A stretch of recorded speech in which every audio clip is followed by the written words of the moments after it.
Hello, everyone. Welcome to Royally Unfiltered, the show that takes you behind the palace gates like never before. This is where tradition meets truth and nothing is off limits.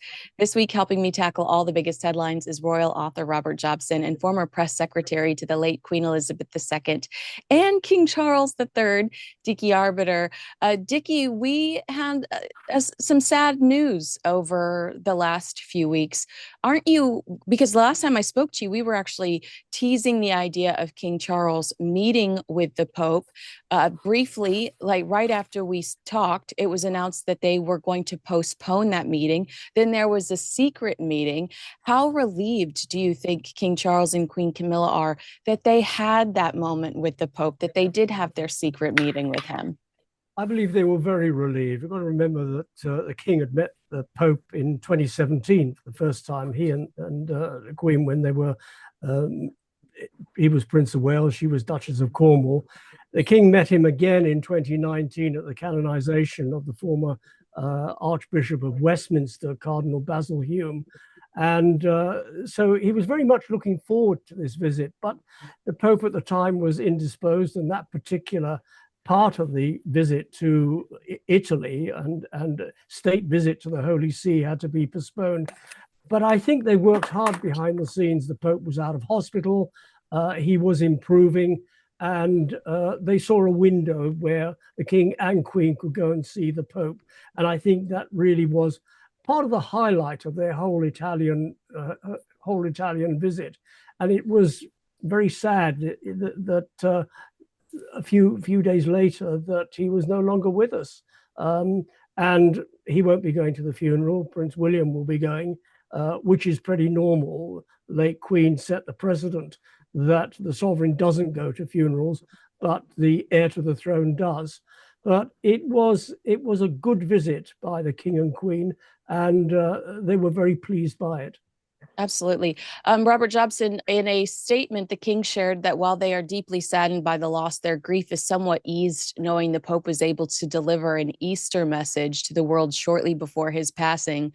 Now, King Charles also delivered an Easter message, and I saw a lot of criticism online for him choosing to reflect on Judaism and Islam in his Christian Easter message. I felt like it was unfair. I think when you're First of all, we know he says he wants to be the king of all faiths. I think he just has a soft heart. But especially when you're dealing with something like cancer, aren't you more sensitive to, to faith? Aren't you more, and curious? I felt like people were a little hard on him. Did you have a reaction to that? Well, you always get this with, and this is exactly the problem with most religions, really, is that they're too focused on themselves. The reality is the king is leader of the Church of England, effectively, as his supreme governor. The reality is that his message was to Anglicans and to the Church of England. But what he has worked for very hard over the years, and Dickie will know because he's been when we worked alongside him, is trying to improve that dialogue between faiths.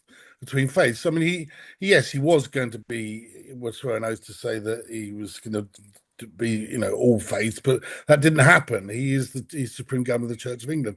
But what he is open to is making sure that there's dialogue between all faiths. And I think by simply embracing other faiths and embracing that desire to talk to each other, where there's very little difference between a lot of faiths. Actually, it's actually a very positive thing. I find that's the one thing upsets me about religious leaders and other religious people, is that that lack of ability to listen to others and other people's faiths. And that's what the Prince of Wales, as he was and now as king, has always promoted: listen to each other, talk to each other, and then there's more harmony.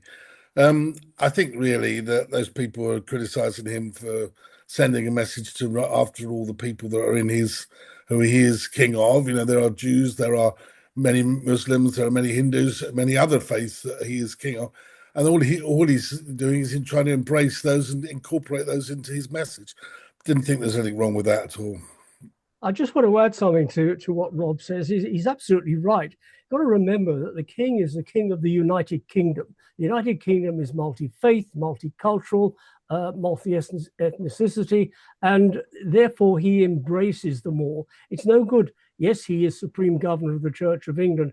of focusing just on one. He is king of the United Kingdom. We are a diverse society. And what is quite interesting, going back to the death of the Pope, it's almost as if Pope Francis was tidying up loose ends, a bit like Queen Elizabeth II in 2022. She tied up loose ends. The Pope tied up loose ends. He gave a prayer from the balcony of St. Peter's Basilica, and then he went out in the Pope-mobile, really to bless the people because they had waited, they wanted to see him. And I think probably to say goodbye because he knew that he wasn't long for this world. Yeah. So very much like our late Queen Elizabeth, tidying up loose ends before going off to meet his maker. I'll ask both of you about this, but I'll start with you, Robert. While we're on the topic of religion, I also saw some critical comments of Prince Andrew being with the family on Easter. And I thought, how are we going to criticize a man for going to church? It really blew my mind that we would be critical I think of someone for going to church. It's utterly ridiculous. It's a family occasion as well. He's I think paid the price he's had to pay in terms of his public life, but his private life and his family life, there's nothing wrong with him going to church with his family. I understand that there are press outside St. George's Chapel for that walk back, but really, to me, it's just ridiculous. And also, I would like to draw attention. I did a piece in the Daily Mail quite recently about Miss Gouffret and her fantasy world that she seems to live in, where she issued a post where she said she had 4 days to live, or what it was, and wouldn't see her children again. And it was quite quite clearly when she was involved in this serious car accident. The police had no real reports of any serious injuries. One thing we must remember within this entire thing against Prince Andrew, yes, money was paid out. It was ahead of the Jubilee, but there has none of the things that have been said about him have been tested in a court of law, and many people believe that a lot of this case would have fallen apart. So, all I was saying in that is that sometimes you have to. There is such a thing as the benefit of the doubt. I think he's paid a very high price for his association, which I believe was mainly financial with Epstein. And Dickie, we heard no official statement from the palace, but anonymous sources said at the time this was a family affair. End of story. Was that the right route to go to shut down any sort of bitterness? Absolutely. It is a family affair. Buckingham Palace announced who is going to be there, and they're all members of the royal family. You do get a few local people who are part of the congregation, but it was a family affair. It's Easter Sunday. The family is religious. They go to church. They did so when the late Queen was alive. They do so now. And the fact that Andrew was there, maybe he should have stepped back and not been so prominent. But he was there as part of the family. He is still the king's brother. He might have done things wrong. He might be ostracized. He might be out of the mainstream royal family, but he's still the king's brother. And therefore, he is still family. And there's nothing wrong with family meeting to go to church. More families should actually do it, going to church. We all should be probably spending more time with our butts in a church. Now, Robert, I saw the sweetest pictures this week of Prince Louis. I was thrilled that Kensington Palace released these adorable pictures of this toothless, handsome little 7-year-old boy, but defeated when I saw it splashed across I believe it was the Daily Mail next to a picture of Harry and Meghan. To me, because I think that they were one of the only ones that put a splash to Harry and Meghan on the cover today or yesterday after Harry and Meghan's trip to New York. This kid doesn't even know Harry and Meghan. He has no relationship with them whatsoever. It just makes me so angry that there's any sort of comparison whatsoever to Harry and Meghan and Prince Louis. Let's separate that talk. Am I alone in my frustration? Well, I think it's difficult sometimes in newspapers, and as Dickie will know as well, that sometimes they put things on the front page and other stories clash with that front page and can look even more ridiculous. I think they were probably trying to get maximum impact. We all know that the Harry and Meghan story generates an awful lot of interest, whatever it is, wherever it's on, whether it's on this podcast or whether it's anywhere really. And obviously they wanted to make sure they got their bang for their buck with the pictures of Louis. So it's sometimes editors make those decisions. Also, is Easter. I'm wondering who was editing that weekend. I don't know. You never know with these things. I think probably someone thought, well, let's just get maximum exposure, and you never know, we'll pick up a few more readers. Rob is being very backward in coming forward. It's all about selling newspapers. Yeah. Sensational. The better the picture on the front page, the more sales. The trouble is that people aren't buying newspapers these days. Sales are dropping off. More and more people are going online, and there's barely no resemblance to what's online to what's actually in the printed newspaper. They're still selling. I mean, the Daily Mail still sells quite a few. So does the Sun. So I think they know that will impact upon it. Yeah, of course, it's about selling newspapers. Yeah. Dickie, speaking of Prince Louis, do you know, because I look at the last few decades and we had two princes and we had the heir and the spare, and there was that like common narrative, which I think was heightened by Princess Diana calling Prince Harry the spare, and I don't know if it happened previously, but the idea that we have these three beautiful children, where does Prince Louis fit in? What are the expectations for him in the future? I don't think there are any expectations for him at the moment. The expectation really is to get him through school, get some good results, and probably push him out to go and do a job. We're talking of another 20 years or so, maybe sort of 15 years before he's actually going to be going out into the great big world. He's got to finish his education. He may or may not go to university. He might choose to go into the military. Let the kid grow up. Let him be he's a also child. got to get a pair of. He's got to get his teeth back as well. So he's got to get his teeth. But from 6 years onwards, they lose their milk teeth. They lose their baby teeth. And, it just so happens that Louis lost his front teeth for his 7th birthday photograph. It's rather cute, actually. That's all he wants. That's all he wants for Christmas is 2 front teeth. That's a bop. There's a song there. Yeah, that is a bop for sure. All right. So speaking of Harry and Meghan in New York, I would Pardon? Must we? Yeah, exactly. I would love your reaction to this 4-car motorcade that we saw on Wednesday. And this isn't the first time we've seen this over-the-top display, because Meghan went to Broadway last week in New York. They're spending a lot of time on the East Coast, it seems. And she had a similar motorcade where there's 2 SUVs, 2 unmarked police vehicles, and, just this giant entourage. Dickie, I'm going to be honest with you. It feels like this this relentless chase for status over security. Am I being cynical? No, you're not being cynical at all. Quite frankly, if you're worried about security, you don't draw attention to yourself. By having 4-car motorcade or 6-car motorcade and lots of people around you, you are drawing attention to yourself, and people stop and say, hey, what's going on there? Let's go and follow it. Let's see what's happening. If you want privacy, then do privacy. Don't draw attention to yourself, which is what they seem to be doing all the time. I mean, we had in 2023 an alleged 70-mile-an-hour chase through New York. You can't do it unless it's 3 o'clock in your morning and you're running every red light under the sun. It's just impossible. And do it for 2 hours. Well, come on, who's writing this story? Exactly.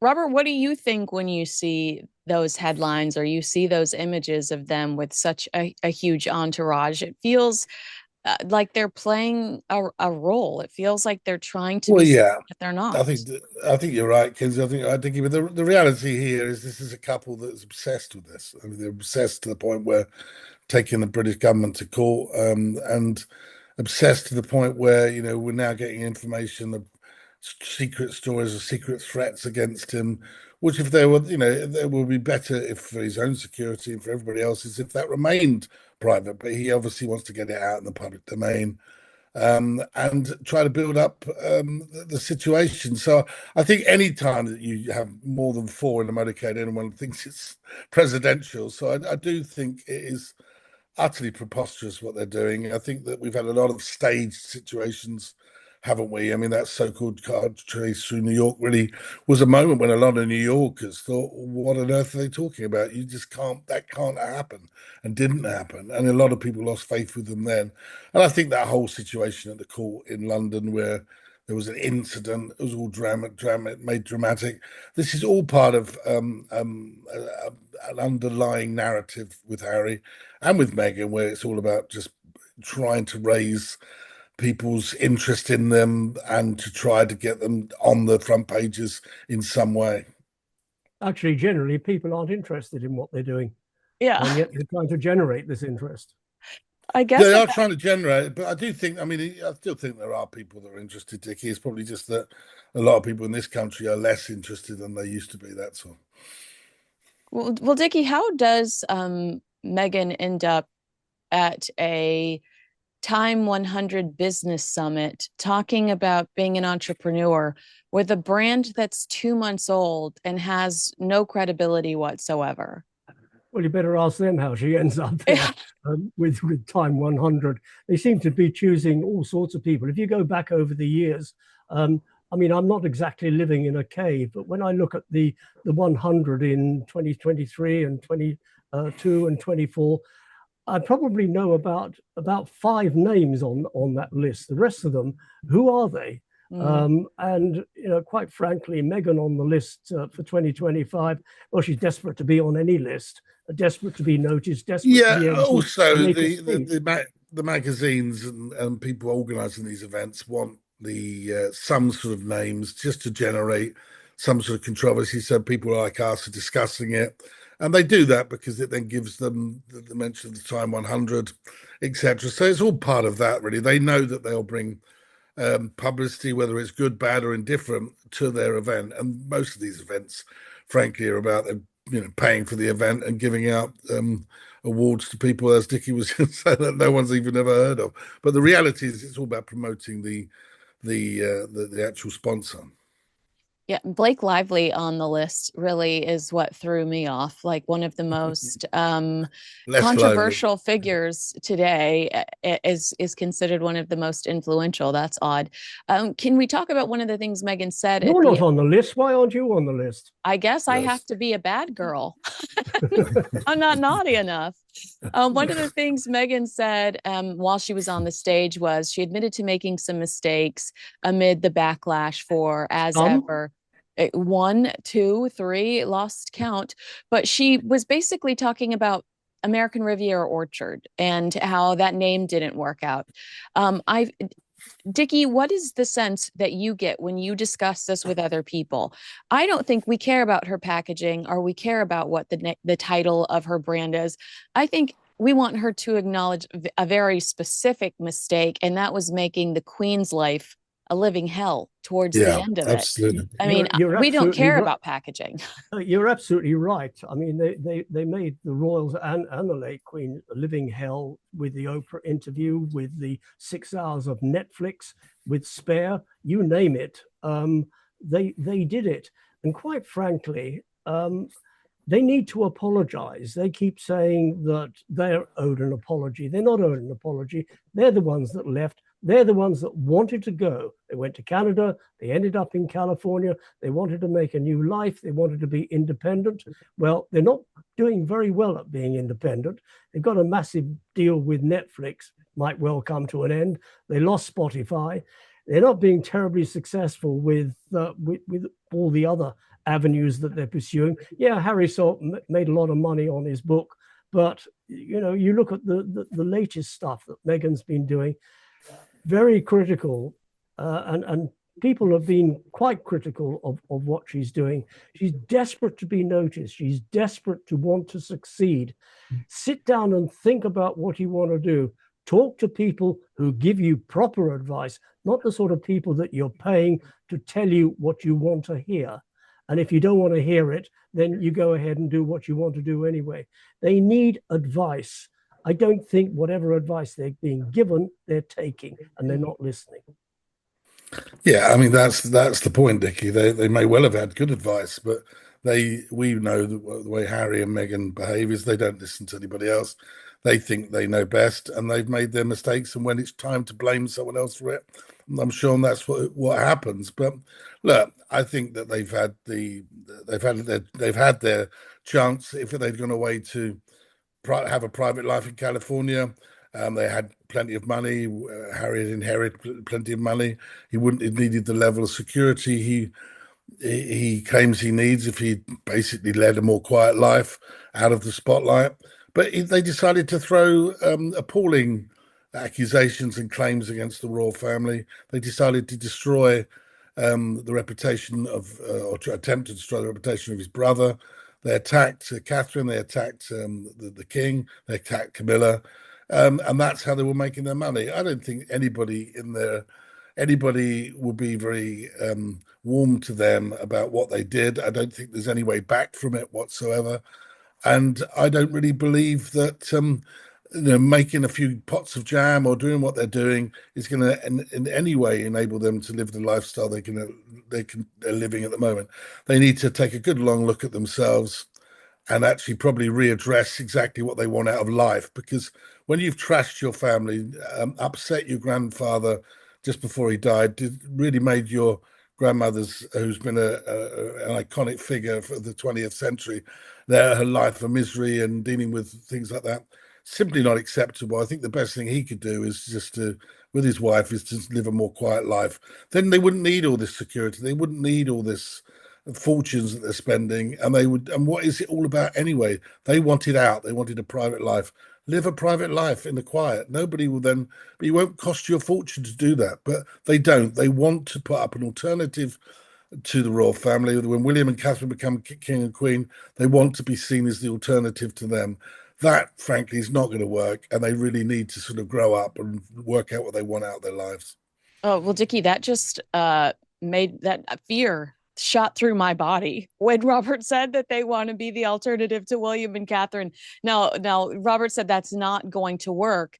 Can I get your reassurance that that will not work? Because I would hope that America wouldn't fawn over Harry and Meghan and give them the type of platform that William and Catherine have earned, not only by birthright, but by their hard work and their respect for their family and their respect for tradition. Well, William and Catherine have earned the respect through the work that they're doing. Harry and Meghan haven't earned respect. They've trashed the family. She has totally ignored her father, which is unforgivable. And I don't think Americans like that. They're prepared to forgive up to a point.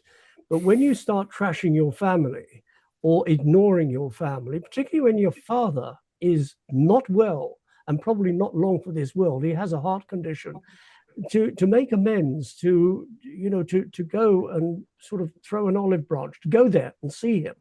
Yeah, absolutely. That's not going to happen.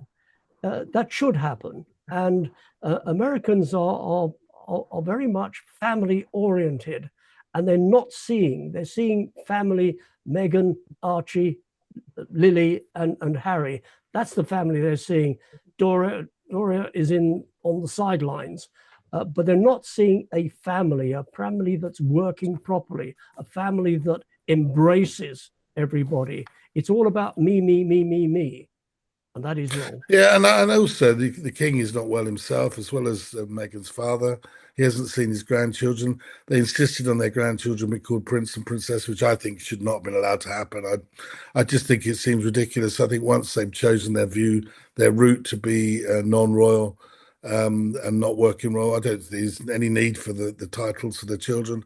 I think that really it's become, particularly as they've criticised the system as well, and they've been very vocal, basically saying it's wrong, and that I think Harry used the term that his father and brother were trapped. Yeah. All of these things, why then are they then entrapping their own children into the same system? It's all about the status that they want and how they can monetize that status. Which is, of course, what late Majesty the Queen was very, very adamant that cannot happen, and to me, I think it seems ridiculous that they're allowed to continue in that vein. But ultimately, in my view, I think that they've really let everyone down, particularly themselves, and it just seems strange to me, doesn't it, that when you look at this, she doesn't see her father before Harry met Meghan. Harry and his father were actually had on the best of all. And it seems that somehow he's been turned against his own father, and when his father, well, probably it's the moment when he needs it. He needs his children around him. He needs his loyalty. He needs his love. I know, I'm sadly I've lost both my parents. When he's about another 10, 15 years time or whatever it is, Harry will look back at himself as an older man and will be ashamed of how he's behaved. I completely agree. I mean, I hope you're right. I completely agree with you. And Dickie, when you look at Meghan Markle's old blog posts and articles and interviews, she's just gushing about how wonderful her father is. She stood on, I think, a UN stage and told a story about her dad. To me, the fact that these two were so close to their parents prior to meeting each other tells me that, there's a toxicity there, that they would cut off everyone surrounding them just to frantically be with each other and to take on the world. And for what? To sell jam? Because I've had to study Megxit a lot this year, and the narrative that was given by Harry and Meghan at the time was that the royal family was holding them back, that they had so much they wanted to accomplish, but they couldn't because they had to make sure that William and Catherine didn't want to do it first, or it wasn't PC enough what Meghan wanted to pursue. Dickie, what good have they done since stepping down? Prince Harry hasn't taken on any new charities. He's only lost them. Look at Senabale and the chaos surrounding that. What good have they done? They're making loose fruit spread. Going back to what you said a moment ago, that they were being held back in the UK. They weren't being held back. The Queen late Queen handed Prince Harry presidency of the Commonwealth Youth Trust, 56 members of the Commonwealth, and there's a big job to be done there amongst the Commonwealth youth because they are the leaders of tomorrow. Meghan was the vice president. There was a big job to do, and they turned Not enough back. money in it, though, Dickie, was there? Clearly, they wanted the money. Not enough. I think it was the size of the house. It was the size of the house. She's alleged to have said after a walkabout, "I should be paid for this." Yeah. Robert, when you talk about Meghan, or when you talk about them, how they should just go away, and which I totally agree with. It's easier to forgive people when they disappear. I was just watching an interview with Ben Affleck, of all people, who talked about how he tries to maintain a sense of privacy because not only is it easier for people to accept you as the character you're trying to portray in a movie if they don't see you every day with your Dunkin' Donuts and your pajamas, but if you are put out there all the time constantly by paparazzi or these tabloids, that people begin to resent you because they feel like you're being shoved down their throat. And I thought, Meghan Markle needs to listen to this because she's perpetuating it. I agree with you that it would be nice if they stepped back and took a break, and really, instead of running in 5 different directions, figure out one that they want to dominate. Work out what you want to do. I mean, they're not kids anymore. But she wants to be famous, Robert. Look at the way she steps out of that car and is gleeful that all the cameras are there to capture her. In multi-dollar outfits as well. Yes. What was the last total? About $5,000. Well, the suit alone was $5,000, and we could fit in those pants. I think that you got to. I mean, let's be brutally honest. You take away anything to do with royalty from this couple, their children being called prince and princess. They're a duke and duchess. If you take this away, what are they? He's an army officer that served, well enough on the front line. He did well in the army. And she is an actress that didn't quite make it. She did well in a series. Now, she has achieved what she was born wanting to have fame. She was set out from the very beginning to become famous. Harry, to be fair to him, didn't want it. He didn't want this. He liked the photography, didn't like the attention. And so I can understand how he is more nervous about having that and reticent about building that platform, that brand. And I think he is, but she isn't. She is desperate for this fame. What should happen is they should probably, if they want to continue in their careers, work out what they're good at. I think Mrs. Thatcher used to always say, do what you're good at. Now, she wasn't a bad actress, maybe go back to being an actress. Do something that you wanted to do to start with. And what will he do? Well, I don't know. He did a good job at doing the Invictus Games. Focus on that. But stop trying to be all things to all people. You know, you're not. They're not going to be the. They're not going to be the next huge thing. They're not going to be a president of the United States. They're not going to have got the brains between them. The reality, in my opinion, is they really got to work out. They're not kids. They're in the 40. You know, they're 40s now, is to work out what you want in life. Your life goes by very, very quickly. What do they want to achieve? Because it seems to me all they're doing is scattergunning everything to get as much attention to building a brand to which they can monetize. To me, that doesn't seem to be anything. It doesn't mean they're not achieving anything with their life. They're not even achieving the privacy that they set out to But every leave the time royal they family. every time they create a brand, it's all over the place. They suddenly find Exactly. that they There's can't no keep that brand. focus. There's no focus. At all. Dickie mentioned there they were handed by Her Majesty, Her late Majesty, a platform that would have reached a third of the world to the young people of the world, which was basically giving them carte blanche to do with that what they wanted. You know, the fact that as a couple, she was a biracial lady, is a perfect platform for them to actually make a difference in the world. They chose the bucks not actually to achieve what they could have achieved, which could have been a lot. You know, from anything to do with the environment to anything to do with in terms of imbalance in the way that women are treated in countries. They could have done so much with that platform, handed to them on a plate, and just given up because they wanted money. Well, I think that they also referred to the Commonwealth as the Empire 2.0 in their Netflix series. So they But just that's so truly are naive. so That's so ungrateful. naive. So Yeah. naive as well. So I mean, you know, have a look at the history of it. It's yes, That's what an they've had. insult. An It's insult just to outrageous. It's an insult to the people that are part of the Commonwealth and the young people that work very, very hard, you know, within those organisations. Absolutely cheap shot. and an insult to the memory of his late grandmother, who offered him the job, who worked tirelessly throughout her reign for the Commonwealth. The Commonwealth was her pet. As much as she was the sovereign of the United Kingdom and the realm states, the Commonwealth was something very dear to her. And it was very important to her. And that's why I think also the people forget these claims about racism leveled at the royal family are absolutely appalling. And one thing I think both Meghan and Harry should really hang their heads in shame. I know that he backtracked on it when he spoke to Tom Bradbury, but the truth of it is the Commonwealth is probably one of the best. I think the late Queen called it the World Wide Web. And it certainly was the first World Wide Web in bringing people together and bringing people of all faiths and religions together. And they could have done so much with that, but they decided wasn't for them. Wasn't the money in it. Dickie, I'm going to end with you. One of the things Meghan Markle said in New York was that she's giving herself space and grace to make mistakes. Is that something that you could have seen coming out of Queen Elizabeth's mouth? They could have seen it coming out of anybody's mouth, actually. Oh, really? I thought it was too. To me, it's a sense of I'm not going to take accountability. I'm not going to try to, when things go wrong, I'm not going to fix them. And to me, Queen Elizabeth was such a fixer. She was a fixer, and Meghan, when things go wrong, doesn't actually admit to them going wrong.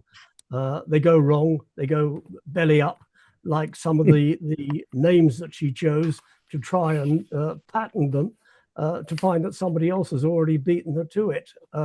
And the number of name changes is unbelievable. No, she'll never admit to a mistake, which is very sad. If you've made a mistake, admit it. Put your hand up and say, I've got it wrong. I'm going to try and get it right. Yeah, it's not asking much. And Robert, does it surprise you that With Love Meghan brought in barely a quarter of the viewers that watched the Harry and Meghan 2022 series? That we finally got the numbers, and it was barely a quarter of those viewers. The reason they chose what they chose to talk about in the first instance was because they knew they would get the viewing figures and the media attention. When you're talking about pots of jam and having the occasional back shot of one of the kids, it's not really exciting.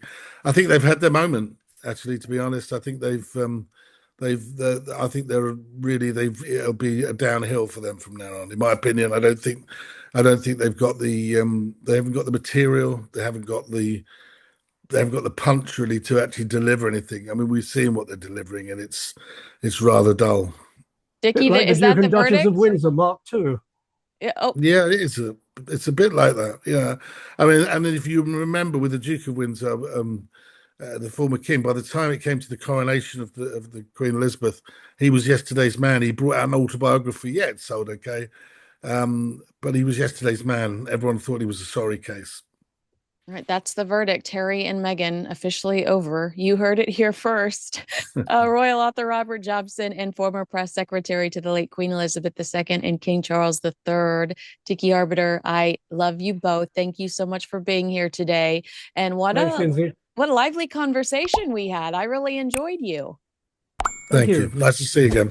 Bye, guys. Be well.